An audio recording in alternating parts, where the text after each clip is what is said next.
Liquor అనేటటువంటిదే ఒక సమస్య. దానికి మనం మత్తుకి అలవాటు చేసి పడేసాం.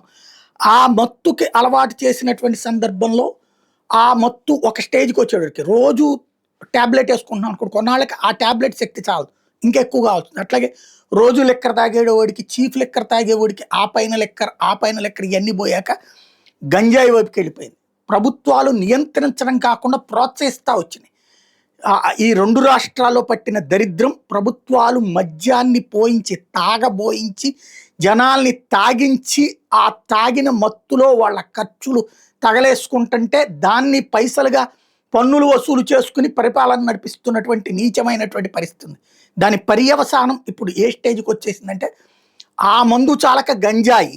రేపో మాపో ఇకపైన గంజాయి కేంద్రాలు పెడతారేమో ఏమో. పాపం రాత్రి పగలు కష్టపడొచ్చినటువంటోడు పెగ్గేసుకుని పడుకుంటే తప్పేంటి అన్నటువంటి స్టేజ్ నుంచి కాస్త గంజాయి కొట్టి పడుకుంటే తప్పేంటి, ప్రశాంత నిద్ర కోసం అని రేపు పొద్దున మళ్ళీ ఇదే రాజకీయ నాయకులు సొల్లుపన్యాసాలు ఇచ్చినా చప్పట్టు కొట్టే దరిద్రం మన జనానికి ఉన్నంతసేపు వాళ్ళు హ్యాపీగా నడిపేస్తారు. ఇప్పుడు నిజామాబాద్ దగ్గర చివరికి ఎక్సైజ్ శాఖ వాళ్ళు వెరిఫై చేస్తుంటే గుద్దేసి వెళ్ళిపోయాడు కానిస్టేబుల్.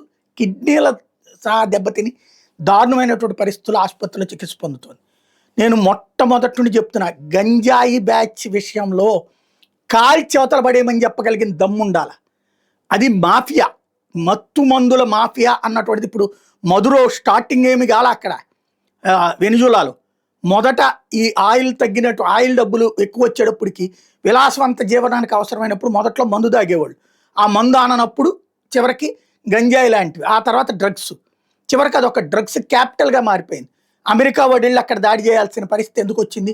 ప్రపంచం మొత్తానికి అమ్మే తర్వాత మధురో చేతిలో ఉందా, ఇప్పుడు బ్రెజిలోడి చేతిలో ఉందా, కొలంబియా వాళ్ళ చేతిలో ఉందా?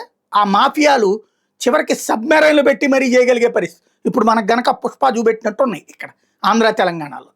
దానికి రాజకీయ నాయకులు భయంతోనో భక్తితోనో ప్రేమతోనో ప్రోత్సహిస్తున్నారు.